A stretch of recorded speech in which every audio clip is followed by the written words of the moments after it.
Delhi car పేలుడు ఘటనలో NIA అధికారులు దర్యాప్తు ముమ్మరం చేశారు. పాక్ డాక్టర్ ఉమర్తో పాటు ప్రయాణించిన వ్యక్తిని ఎన్ఐఏ అరెస్టు చేసింది. పంజాబ్లోని ఫిరోజ్పూర్లో ఉమర్తో ప్రయాణించినట్లుగా సీసీ ఫుటేజ్ లభ్యమైంది. అయితే కారు పేలుడులో ప్రమాదకరమైన కెమికల్ సమ్మేళనాలు వాడినట్లుగా గుర్తించారు. పేలిన కారులో ఐఈడీలో ఇతర రసాయనాలతో పాటు ట్రై అసిటోన్, ట్రై పెరాక్సైడ్ వాడినట్లుగా అనుమానిస్తున్నారు.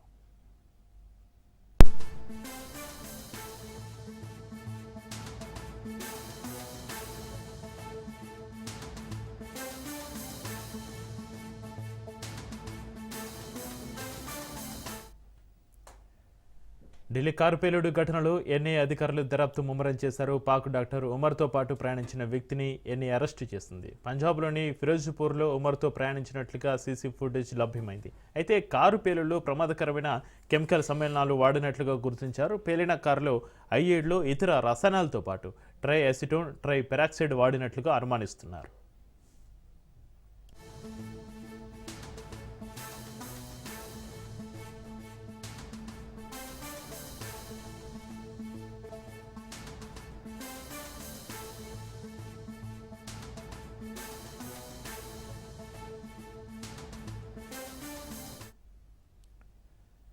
బీహార్ మాజీ సీఎం లాలూ ప్రసాద్ కుటుంబంలో విభేదాలు బట్టబయలయ్యాయి.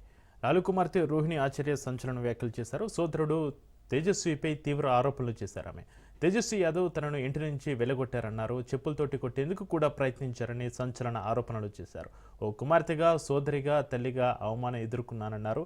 తన ఆత్మగౌరవం విషయంలో రాజీ పడనని, తనను అనాథను చేశారని ఆవేదన వ్యక్తం చేశారు.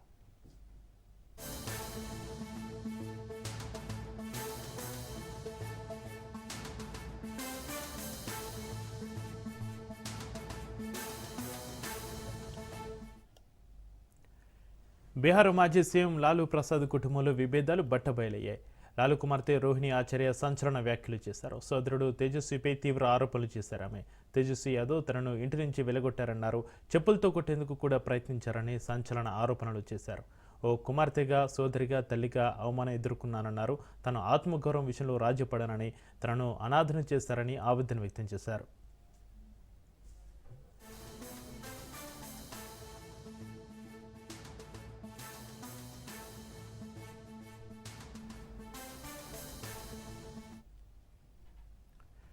బీహార్లో కొత్త ప్రభుత్వ ఏర్పాటుకు సన్నాహాలు చేస్తున్నారు. మరో 3 రోజుల్లో కొత్త ప్రభుత్వం కొలువు తీరనుంది. ఈ నెల 19 లేదా 20 తేదీలో ప్రమాణ స్వీకార కార్యక్రమం జరగనుంది.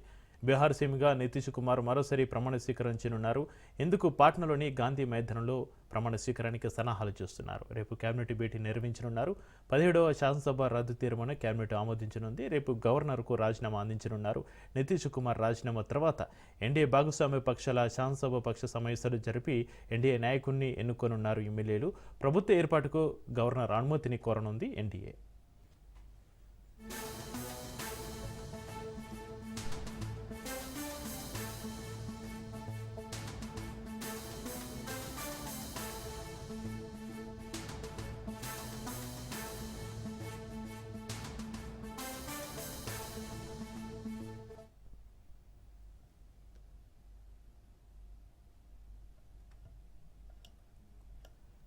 బీహార్లో కొత్త ప్రభుత్వ ఏర్పాటుకు సన్నాహాలు చేస్తున్నారు. మరో 3 రోజుల్లో కొత్త ప్రభుత్వ కొలువు తీరనుంది. ఈ నెల 19 లేదా 20 తేదీలో ప్రమాణ స్వీకార కార్యక్రమం జరగనుంది. బీహార్ సీఎంగా నితీష్ కుమార్ మరోసారి ప్రమాణ స్వీకారం చేయనున్నారు. ఇందుకు పాట్నాలోని గాంధీ మైదానంలో ప్రమాణ స్వీకారానికి సన్నాహాలు చేస్తున్నారు. రేపు కేబినెట్ భేటీ నిర్వహించనున్నారు. 17వ శాసనసభ రద్దు తీర్మానం కేబినెట్ ఆమోదించనుంది. రేపు గవర్నర్కు రాజీనామా అందించనున్నారు. నితీష్ కుమార్ రాజీనామా తర్వాత ఎన్డీఏ భాగస్వామ్య పక్షాల శాసనసభ పక్ష సమావేశాలు జరిపి ఎన్డీఏ నాయకుడిని ఎన్నుకోనున్నారు. ఎమ్మెల్యేలు ప్రభుత్వ ఏర్పాటుకు గవర్నర్ అనుమతిని కోరనుంది ఎన్డీఏ.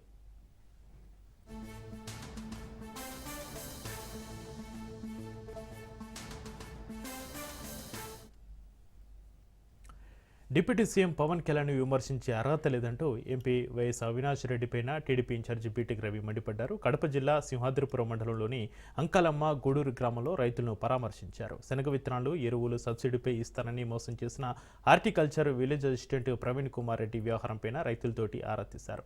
ఇదే విషయాన్ని ఎంపీ అవినాష్ రాజకీయం చేయాలని భావించడం తగదన్నారు బీటెక్ రవి.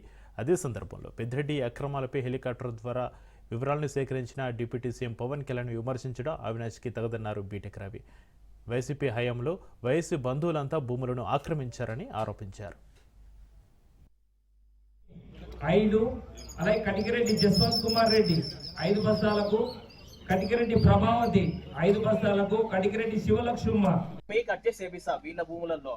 అది ఇప్పుడు చెప్పేది ఇప్పుడు ఏమి చెప్పినా నేననేది ప్రభుత్వ పరంగా ఒక రైతుకు ప్రభుత్వం నిర్దేశించినటువంటి మార్గదర్శకాల ప్రకారం ఎన్ని బస్తాలు వస్తాయో మీకు తెలుసు, చదువుకునేది. నేను ఏమంటున్నానంటే వ్యవస్థ అంతా మట్టగా నడిచి అతను ఇక్కడ సస్పెండ్ కాకుండా నేను పోయింటే మీరు అండర్స్టాండింగ్ లో ఎంతో అంత జరుగుతా ఉండేది కూడా సమాజానికి నష్టమే, ప్రభుత్వానికి నష్టమే. ప్రభుత్వం ప్రతి ఒక్క రైతుకి ఇవ్వాలని కాదు, ఎవరికైతే డిమాండ్ ఉందో వాళ్ళకు మాత్రం ఇవ్వాలనే ఇంటెన్షన్. ఇప్పుడు అతనంతా పోయింటే ఒక పొలిటికల్ సిస్టమ్ లో వచ్చి ప్రభుత్వం సాయం చేయడం లేదు ఇక్కడ. అటువంటిప్పుడు మీరు ఇంకో ఊర్లో వాళ్ళ పేరు అందరూ కూడా రిజిస్టర్ చేసినాడు అనడం ఎంత మటుకు తెలిసిన వాళ్ళు మేము చెప్పాల్సిన అవసరం లేదు. ఆ పేరు చెప్పాల్సిన ఆ అబ్బాయి చెప్పగలడు. అబ్బాయి పేరు రిసిప్ట్ ఇస్తాం కదా ఉంటాయి. ఆ అబ్బాయి ఇప్పుడు మనకి పట్టుకొని ఇట్లా అంటున్నావు, మీ ఇద్దరి మధ్య దానికి ఎవరికి సాధ్యం ఉంటుంది? పేరు ఇక్కడ రిసిప్ట్ ఎవరి పేరుతో ఉంటే సరే అబ్బాయి నుంచి మీరు రికవర్ చేస్తారా అనేది అడుగుతున్నా. స్వచ్ఛందంగా వాళ్ళు ఇప్పుడు మీ డబ్బులు మీ డబ్బు మీరు స్వచ్ఛందంగా డబ్బు కట్టారు, ఎవరు కట్టడం మీకు తెలుసు. మీరు మాట్లాడుతూ టోటల్ అమౌంట్ కాదమ్మా.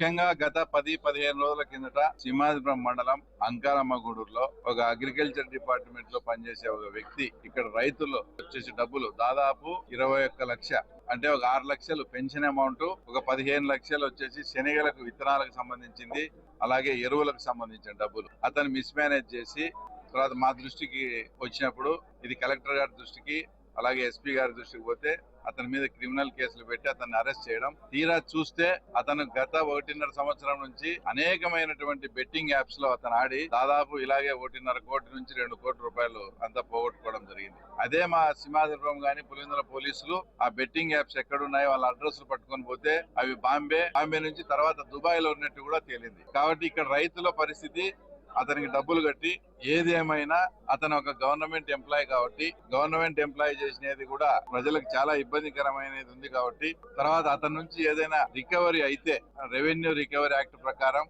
ఆ డబ్బులు తర్వాత మేము కలెక్షన్ చేసుకుంటాము. ఎందుకంటే మా ప్రాంత రైతులు ఎవరు కూడా ఇబ్బంది పడకూడదు.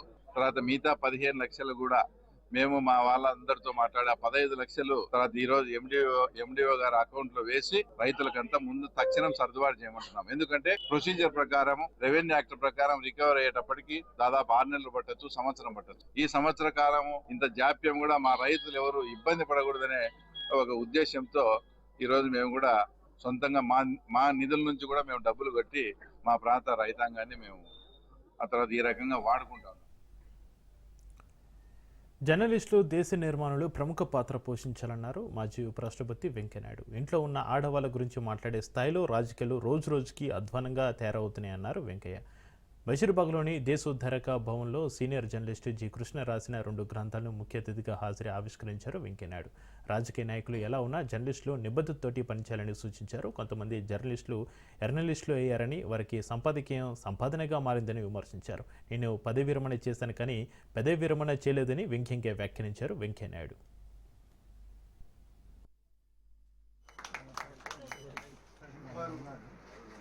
అందరికీ తెలిసిన వారి మళ్ళీ ప్రత్యేకంగా చరిత్ర చరణం చేయదలుచుకుంది.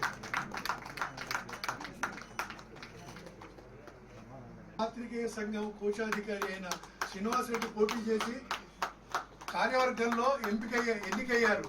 వారికి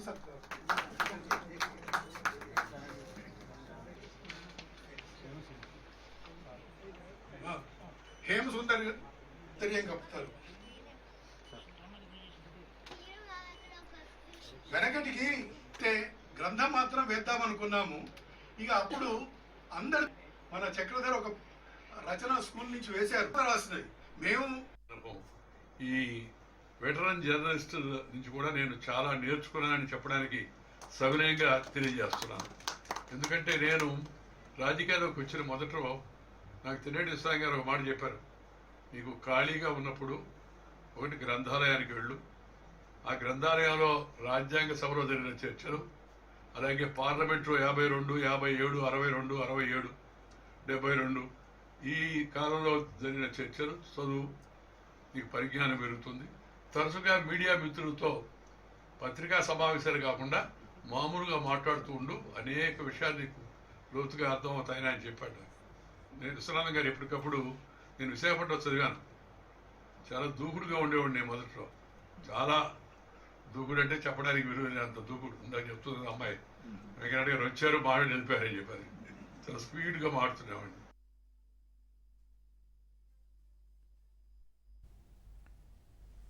ఎన్టీఆర్ జిల్లా కంచికచర్ల మండలం కీసరావు టోల్గేట్ వద్ద ఒక ప్రైవేటు ట్రావెల్స్ బస్సులో సాంకేతిక లోపం తలెత్తింది. అప్రమత్తమైన బస్సు డ్రైవర్ టోల్గేట్ వద్ద బస్సును ఆపి ప్రయాణికుల్ని కిందకు దింపాడు. Dasari private travels bus Machilipatnam నుంచి హైదరాబాద్కు వస్తుండగా కీసరావు టోల్గేట్ వద్ద ఈ ఘటన చోటు చేసుకుంది. ఇంచు నుంచి ఎయిర్ ట్యాంక్కి వెళ్లే పైపు పగిలిపోవడంతో బస్సు ఆగినట్లుగా డ్రైవర్ తెలిపాడు.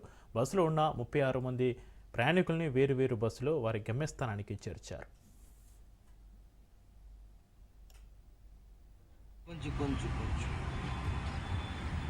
ఇది ఇక్కడ నుంచి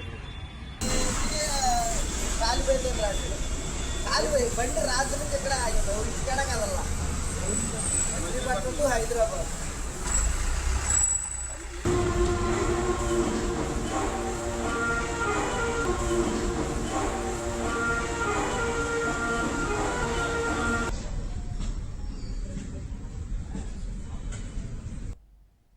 మచిలీపట్నం నుంచి హైదరాబాద్ వెళ్తున్న బస్ అండి ఇది. ఈ కంచికచర్ల టోల్ గేట్ దగ్గరికి వచ్చేసరికి బస్కి ఎయిర్ పైపు ఊడిపోయి టెస్ట్ అంతా ఒకేసారి రద్దు అయ్యేసరికి ఎయిర్ మొత్తం డౌన్ అయిపోయి బస్సు నిలిచిపోయింది. ప్రయాణికులందరినీ దించి వేరే బస్సు ఎక్కించి పంపించేశాము. దీనికి బస్సు కాలిపోయిందని, మంటలు వచ్చేసినాయని చెప్పేసి వదంతులు బాగా వచ్చినాయి. అటువంటిది ఏం జరగలేదు. ఎయిర్ పైపు ఇంజిన్ నుంచి వచ్చి ఎయిర్ ట్యాంకులోకి లోడ్ అయ్యే పైపు ఎయిర్ పైపు ఊడిపోవడం వల్ల జరిగింది. అంతేగాని మంటలు రావడం కానీ ఇలాంటి అగ్ని ప్రమాదాలు కానీ ఏం జరగలేదు. అటువంటి ప్రమాదకరమైనటువంటి సంఘటనలు ఏం జరగలేదు. బస్సులో 30 మంది ప్రయాణికులు ఉన్నారు. ఎవరికి ఏం జరగలేదు. అంతా మంచిగానే ఉంది. అందరూ సురక్షితంగానే ఉన్నారు. ఎయిర్ పైపు ఊడిపోయింది. టోల్ గేట్ దగ్గరికి వచ్చేసరికి ఆ రోడ్డు మీద దుమ్మంతా ఒకేసారి లేచిపోయింది. అది హై ప్రెషర్ తో ఉంటుంది కాబట్టి ఆ పైపు ఊడిపోగానే ఆ బస్సు కదులుతున్న సమయంలో ఆ దుమ్మంతా ఒకేసారి లేచింది. రోడ్డు మీద ఉన్న దుమ్ము ప్రయాణికులందరినీ వేరే వెనకాల వస్తున్న బస్సులో ఖాళీ సీట్లను బట్టి ఉన్న వాళ్ళని పంపించేసాం. 30 మంది ప్రయాణికులు ఉన్నారు. ఒక్కో బస్సు 5 సీట్లు 10 సీట్ల బస్సులు ఖాళీగా వచ్చి అట్లా ఎక్కించేసి పంపించేసాం వాళ్ళు. మా దాసరి ట్రావెల్స్ అండి, సాయి దాసరి ట్రావెల్స్, మచిలీపట్నం హైదరాబాద్ తిరుగుతాయి మా బస్సు. బీసీ జేఏసీ ఆధ్వర్యంలో బషీర్బాగ్ నుంచి లోరి ట్యాంక్ బండ్ వరకు రన్ ఫర్ సోషల్ జస్టిస్ పేరుతోటి భారీ ర్యాలీ నిర్వహించారు. రాష్ట్ర ప్రభుత్వం బీసీ రిజర్వేషన్లు పెంచిన తర్వాతనే స్థానిక ఎన్నికలు నిర్వహించాలని డిమాండ్ చేస్తుంది జేఏసీ. రిజర్వేషన్లు పెంచకుండా ఎన్నికలు జరిపితే కాంగ్రెస్కు బీసీలు తగిన గుణపాఠం చెబుతారని హెచ్చరించారు. తక్షణమే అఖిలపక్షంతో సీఎం రేవంత్ రెడ్డి ఢిల్లీకి వెళ్లి ప్రధానితోటి భేటీ జరపాలని కోరుతోంది. రిజర్వేషన్ అంశంపైన డిసెంబర్ 1వ తేదీన జరిగే పార్లమెంటు సమావేశంలో కాంగ్రెస్ రాజకీయ కార్యాచరణ ప్రకటించాలన్నారు జేఏసీ చైర్మన్ జాజుల శ్రీనివాస్ గౌడ్.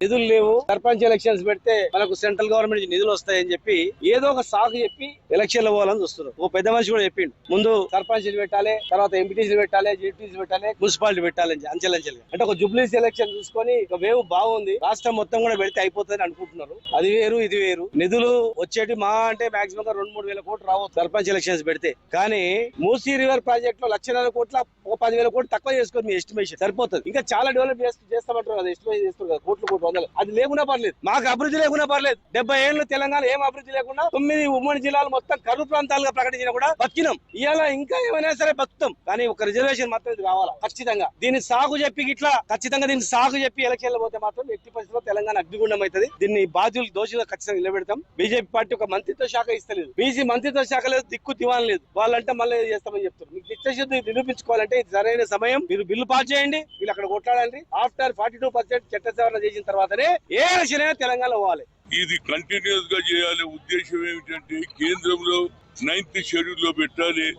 అదే విధంగా కోర్టుల మీద నమ్మిక పోయిందన్న ఉద్దేశంతో ఒక చక్కటి కార్యక్రమం జగ్జీవన్ రామ్ స్టాచ్యూ నుంచి అంబేద్కర్ వరకు రన్, బీసీ రన్ అంటే సోషల్ జస్టిస్ రన్ జరగాలని, సమాజంలో అందరికీ న్యాయం జరగాలనే ఆలోచనతో ఒక మంచి కార్యక్రమం తీసుకున్నారు. దీన్ని ఇక్కడితో కాదు, తప్పనిసరిగా ఎట్టి పరిస్థితుల్లో జరుగుతుందో జ్యుడిషియరీ మాత్రం మనకు టోటల్ గా ఏమనంటే 50% సీలింగ్ లోపలనే ఉండాలంటున్నాడు. అదే రాహుల్ గాంధీ ఏమన్నాడు, 50% సీలింగ్ ఎత్తేస్తా అన్నాడు. We come to the power, will conduct caste wise జితినా ఇచ్చేదారి ఉత్తి భాగీదారి అన్నాడు. కనుక ఆయన బీయింగ్ అపోజిషన్ లీడర్ ఢిల్లీలో ఆయన ఈ బిల్లు పెట్టినప్పుడు మనం అందరం కూడా విశాఖలో జరిగిన సిఐ సమ్మిట్లో Sun international institute of tourism management కీలక ఒప్పందాలు కుదుర్చుకుంది. విశాఖ జిల్లాలో 150 కోట్లకు పైగా పెట్టుబడితోటి మేనేజ్మెంట్ ఇన్స్టిట్యూట్ హోటల్ ప్రాజెక్టును ఏర్పాటు చేయనున్నారు. సుమారు 200 మందికి ఉపాధి లభించనుంది. నిరుద్యోగులకు ఉపాధి కల్పించడంతో పాటు ఆంధ్రప్రదేశ్ రాష్ట్రాన్ని ఆర్థిక బలోపేతం చేసే దిశగా ప్రయత్నం చేస్తామని సన్ ఇంటర్నేషనల్ చైర్మన్ జాస్తి శ్రీకాంత్ తెలిపారు.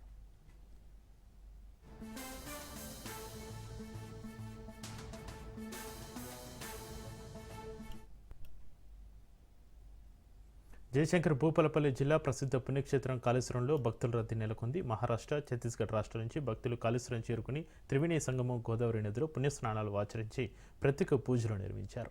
శ్రీ కాళేశ్వర ముక్తీశ్వర స్వామి ఆలయంలో స్వామివారి దర్శనానికి క్యూలైన్లో భక్తులు బారులు తీరారు. గర్భాలయంలో స్వామివారికి మారేడు దళాలు సమర్పించి అభిషేకాలు, విశేష పూజలు నిర్వహించారు.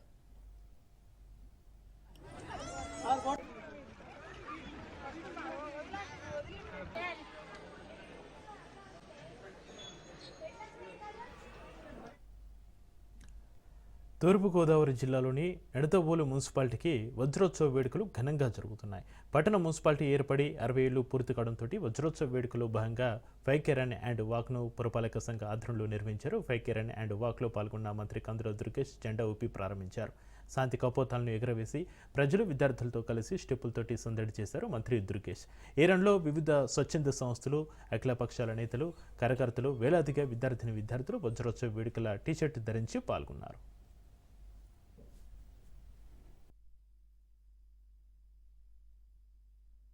అద్భుతమైనటువంటి ప్రాచీన చరిత్ర కలిగినటువంటి నిడదవోలు పట్టణం ఈ నెలతోటి 60 సంవత్సరాలు మున్సిపాలిటీ ఏర్పడి పూర్తయినటువంటి సందర్భంగా వజ్రోత్సవ వేడుకల్ని అంగరంగ వైభవంగా జరుపుకోవాలనేటువంటి ఆలోచన మున్సిపల్ కౌన్సిల్ చేయడం, దానికి ప్రజా సంఘాల వారు, వివిధ రాజకీయ పక్షాల వారు సంపూర్ణమైనటువంటి సహకారం అందించడం, అందులో భాగంగా ఈ రోజు శుభారంభం చేస్తూ ఫైకే రన్ ని పట్టణంలోని విద్యార్థినిమణులు అందరితోటి కలిసి నిర్వహించుకోవడం ద్వారా కార్యక్రమాన్ని ప్రారంభించుకోవడం జరిగింది. ప్రధానమైనటువంటి వేడుకలు 26, 27, 28 నెలలో జరుగుతాయి. దానికి సంబంధించి వివిధ స్థాయిల్లో ఉన్నటువంటి నాయకులు అందరూ వస్తారు. దానికి ముందుగానే 5K రన్ తోటి ఈ కార్యక్రమాన్ని ప్రారంభించడం ద్వారా ఒక పక్కన పూర్తి స్థాయిలో ఆరోగ్యం, విద్యార్థుల్లో ఆసక్తి పెరగాలని, వారి శారీరక దారుఢ్యం పెరగాలనే ఆలోచనతో ఈ కార్యక్రమాన్ని నిర్వహించుకోవడంతో పాటు కర్టన్ రైజర్ గా, మన వేడుకలకి కర్టన్ రైజర్ గా ఈ కార్యక్రమాన్ని నిర్వహించడం అనేటువంటిది చాలా ఉదాహరణమైనటువంటి విషయం. హైదరాబాద్ అమీర్పేట డివిజన్లోని శోభా కాలనీలో లయన్సీ క్లబ్ ఆధ్వర్యంలో ఉచిత వైద్య శిబిరం నిర్వహించారు. ఈ కార్యక్రమంలో ఎమ్మెల్యే తలసాని శ్రీనివాస్ యాదవ్ పాల్గొన్నారు. ఉచిత వైద్య శిబిరాలు సద్వినియోగం చేసుకుని వైద్య పరీక్షలు తప్పనిసరిగా జరిపించుకోవాలని ఎమ్మెల్యే తలసాని శ్రీనివాస్ తెలిపారు. వైద్య పరీక్షల ద్వారా మన ఆరోగ్య పరిస్థితి, తీసుకోవాల్సిన జాగ్రత్తల గురించి వైద్యులు సూచనలు చేస్తారని అన్నారు. ప్రపంచవ్యాప్తంగా మరి లయన్స్ క్లబ్ ఆధ్వర్యంలో జరిగేటువంటి కార్యక్రమాలు, ఒక 200 దేశాలలో జరుగుతున్నటువంటి మంచి కార్యక్రమాలని మనం సద్వినియోగం చేసుకోవాల్సినటువంటి అవసరం ఉంది. నేను మా అధ్యక్షుల వారికి, ప్రదీప్ గారికి రిక్వెస్ట్ చేసేది ఒకటే, ఇక్కడ మీరు పర్పస్ ఏంటంటే ఇక్కడ హాస్టల్ స్టూడెంట్స్ ఎక్కువ ఉంటారు కాబట్టి వాళ్ళ కోసం ఇక్కడ ఏర్పాటు చేశారు. బట్ హాస్టల్ అసోసియేషన్ వాళ్ళతోని ఒక మీటింగ్ ఏర్పాటు చేసుకొని చేస్తే బ్రహ్మాండంగా ఉంటుంది. ఎందుకంటే వాళ్ళకి హాలిడే ఎప్పుడు ఉంది, ఈరోజు సండే అయినప్పటికీ అందరు కలిసి యూనిఫామ్గా చేస్తే చాలా మందికి మనం హెల్ప్ చేసిన వాళ్ళం అవుతాం. నేను స్టూడెంట్స్కి అందరూ కూడా రిక్వెస్ట్ చేస్తున్నా, మనం యంగ్స్టర్స్ కాబట్టి నాకేం కాలేదు, ఏమి కాదు, నా ఆరోగ్యం ఫిట్గా ఉందని మనం అనుకుంటాం. బట్ ఇవాళ రేపు ఏ సమస్యలు, మనకు ఆరోగ్యపరమైన సమస్యలు వస్తున్నాయో మనకే తెలియదు. ఎందుకంటే కరోనా చూశాను, నీకు వరల్డ్ వైడ్గా కరోనా వస్తుందని, అసలు మనము మాస్కులు వేసుకొని ఉంటామని, ఇళ్ళకి బయటికి వెళ్ళమని మనం కలలో కూడా ఊహించాలి. ఇవాళ డిసీజ్ అనేది చిన్నపిల్లలకు కూడా వస్తుంది, స్టూడెంట్స్కి వస్తుంది. మనమేమనుకుంటున్నాం 50 years అబవ్ ఉన్న వాళ్ళకి వస్తుందని మనం అనుకుంటున్నాం. బట్ అన్ఫార్చునేట్ ఏంటంటే దేశంలో అన్ని ఏజ్ గ్రూప్ వాళ్ళకి అందరికీ వస్తుంది. లేడీస్ జెంట్స్ అని తేడా లేకుండా అందరికీ లేనిపోని సమస్యలు వస్తున్నాయి. ఎంతకైనా బెటర్ ఇటువంటి ఆపర్చునిటీని మనం యూటిలైజ్ చేసుకోవాల్సినటువంటి అవసరం ఉంది. ఇప్పుడు మన ప్రాంగణంలో మన ప్రాంతంలో లయన్స్ క్లబ్ వాళ్ళు ఇంత గొప్ప కార్యక్రమాన్ని నిర్వహించినప్పుడు దాన్ని మనమే ఇనిషియేట్ చేసి మన హెల్త్ మనం చెక్ చేయించుకోవడంలో మనకేం తప్పులేదు. రైతులు కష్టపడి పండించిన పంటపైన ప్రకృతి కన్నెర చూస్తుంది. అకాల వర్షాలు, తెగులు ఇలా ఏదో ఒక రూపంలో రైతులకు తీవ్ర నష్టాన్ని కలిగిస్తూనే ఉంది. ఒకవైపు ముంత తుఫాను కారణంగా చేతికి వచ్చిన పంట నష్టాల పాలైతే మళ్ళీ ఇప్పుడు తెగులు వెంటాడుతున్నాయి. ఇక ఖమ్మం జిల్లా సత్తుపల్లి నియోజకవర్గంలో కల్లూరు, పెనుబల్లి, వెంసూరు, సత్తుపల్లి మండలాల్లో సుమారు 10,000 హెక్టార్లకు పైగానే వరి పంటకు తెగులు సోకి 50% దిగుబడి పడిపోయినట్లుగా అంచనా వేస్తున్నారు. చేతికొచ్చిన పంట నష్టాల పాల్కావడంతో రైతులు తీవ్ర ఆందోళన చెందుతున్నారు. కొన్ని ప్రాంతాల్లో కళ్ళలో ఆరబోసిన ధాన్యం తడిసి మొలకలు రావడంతో కొనేందుకు ఎవరు ముందుకు రావడం లేదు. ప్రస్తుతం ఉన్న వరి సాగుకు మానుపండు తెగులతోటి కాంకులపై నల్లటి మచ్చలుగా ఏర్పడి పంట పాడవుతుంది. నల్ల తెగులతో ఉన్న ధాన్యాన్ని కొనేందుకు ఎవరు ముందుకు రావడం లేదని, ఒకవేళ కొనుగోలు చేసిన క్వింటాకు 400 తక్కువ ధరకు అమ్ముకోవాల్సిన పరిస్థితి వస్తుందని రైతులు ఆవేదన చెందుతున్నారు. ప్రభుత్వం స్పందించి ధాన్యాన్ని కొనుగోలు చేసే చర్యలు తీసుకోవాలని డిమాండ్ చేస్తున్నారు రైతులు. ఫస్ట్ నుంచి కూడా దీనికి అన్ని అభ్యంతరాలే. ఫస్ట్ వచ్చేటప్పటికి ఆకు ఎండు తెగులు బిఎల్బి, ఈ 3 రకాల తెగుళ్ళు జరుగుతూ ఉంది. ఈ సంవత్సరం రైతులు కోల్పోలేనటువంటి.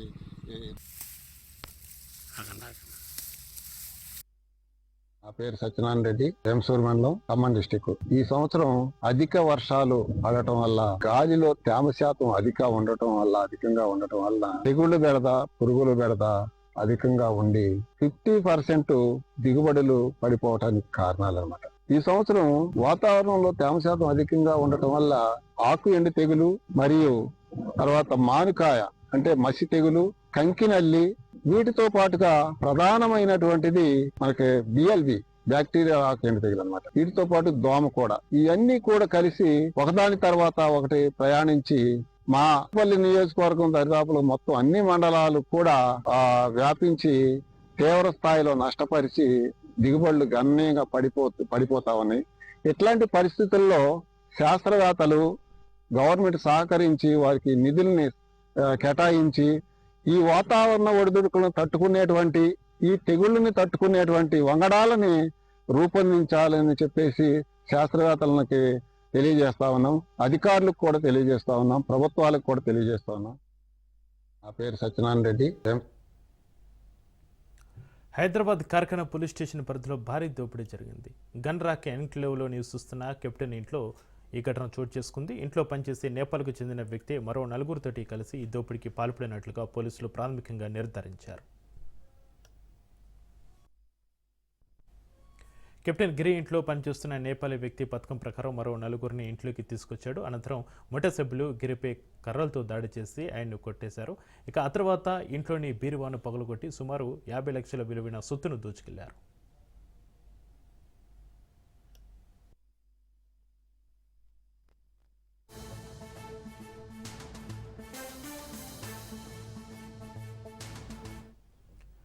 దాదాపు 25 తులాలకు పైగా బంగారం, 23 లక్షల నగదును దుండగులు అపహరించినట్లుగా బాధితుడి కుటుంబ సభ్యులు పోలీసులకు ఇచ్చిన ఫిర్యాదులో పేర్కొన్నారు. సమాచారం అందుకున్న కార్ఖానా పోలీసులు ఘటనా స్థలానికి చేరుకుని వివరాలు సేకరించారు. బాధితుల ఫిర్యాదు మేరకు కేసు నమోదు చేసి నిందితుల కోసం గాలింపు చర్యలు చేపట్టారు. ఇంట్లో పనిచేసే వ్యక్తి వివరాల ఆధారంగా దర్యాప్తు ముమ్మరం చేశారు.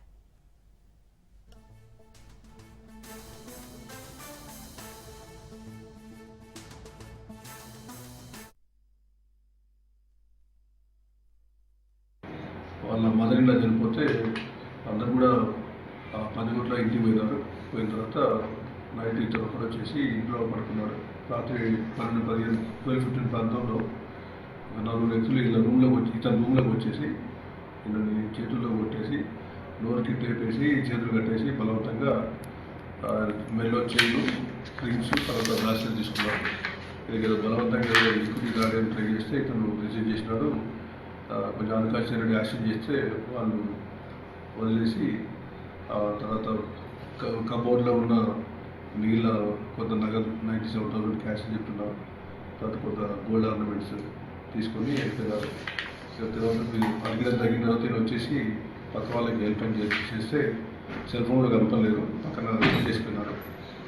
దాంతో వీళ్ళు పక్కన వాళ్ళకి హెల్ప్ అని చెప్పేసి వాళ్ళు పోలీస్కి ధైర్యాన్ని కాల్ చేసేసి పోలీసు వెళ్ళినారు. వెళ్ళిన తర్వాత అతను పోలీసు సమాచారంలో వాళ్ళు తిరిగి వచ్చేసుకుంటే ఆ ఇంట్లో పనిచేసే లేడీ ఆమె కూడా మేము ఉషా అని చెప్పుకుంటుంది, 60 years ఉంటుంది. ఆమె కొంచెం అన్కాన్షియస్లో ఉంటే ఆమెను హాస్పిటల్ షిఫ్ట్ చేశాం. ఆమెకి తర్వాత తెలిసిందంటే ఆమెకు బలవంతంగా ఏదో తాగించారు, దాంతో ఆమె అన్కాన్షియస్ అయిపోయింది. తర్వాత కెమెరాలు వెరిఫై చేసి వాళ్ళతో మాట్లాడితే 40 వ్యక్తులు బయట వాళ్ళు ఉన్నారు. ఇంట్లో పనిచేసే నేపాల్కి సంబంధించిన పూజ రాజు అని చెప్పేసి ఇద్దరు లాస్ట్లో 20% పనిచేస్తున్నారు. వాళ్ళిద్దరు అబ్స్కాండింగ్ ఉన్నారు. ఈ మొత్తం 6 మంది దీంట్లో ఇన్వాల్వ్ ఉన్నారో తెలుస్తుంది. ఒక 97,000 క్యాష్ ఉన్నాం, తర్వాత ఒక 15 lakhs దాకా గోల్డ్ ఆర్నమెంట్స్ మీద ఏమంతా టీమ్స్ ఫామ్ చేసేసి ఒక 6 teams ఫామ్ చేసాము. సీనియర్ ఆఫీసర్ విజిట్ చేశారు, ఎంక్వైరీ చేస్తున్నారు.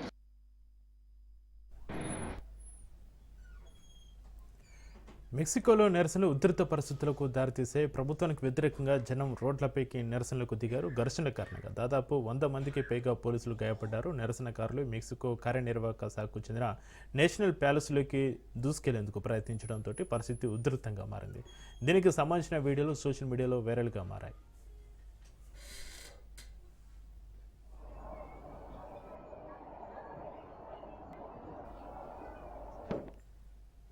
మెక్సికోలో అవినీతి పెరిగిపోయినా శిక్షలు లేకపోవడాన్ని వ్యతిరేకిస్తూ ప్రజలు ఆందోళనకు దిగారు. అధ్యక్షురాలు క్లాడియా షీన్బామ్ మాదక ద్రవ్యాల వ్యాపారులతోటి కుమ్మక్కయ్యారని ఆరోపించారు. క్లాడియా షీన్బామ్ అధికారిక నివాసమైన నేషనల్ ప్యాలెస్లోకి దూసుకెళ్లేందుకు నిరసనకారులు ప్రయత్నించారు.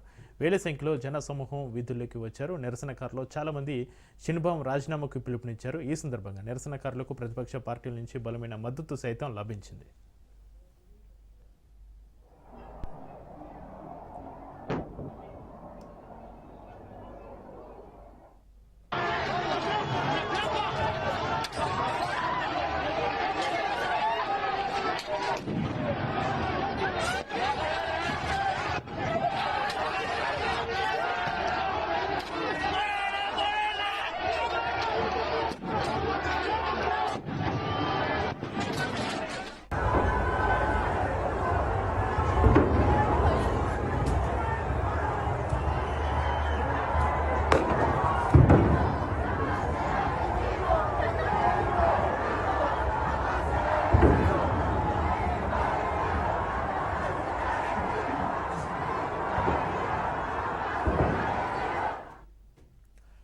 నేషనల్ ప్యాలెస్ చుట్టూ ఉన్న పోలీసు బారికేడ్లను తొలగించడానికి నిరసనకారులు ప్రయత్నించారు. వెంటనే అధికారులు స్పందించి జనంపైకి టీఆర్ గ్యాస్ను ప్రయోగించారు. దీంతో వారంతా పరుగులు తీశారు. అనంతరం ఒక గుంపు మెక్సికన్ పోలీసు అధికారిని జనంలోకి లాగికొట్టారు. దీనికి సంబంధించిన వీడియోలు సోషల్ మీడియాలో వైరల్ అవుతున్నాయి. నిరసనకారులు పోలీసుల మధ్య ఘర్షణలు గంటల తరబడి కొనసాగాయి. ప్రస్తుతం అక్కడ ఉధృత పరిస్థితులు నెలకొన్నాయి.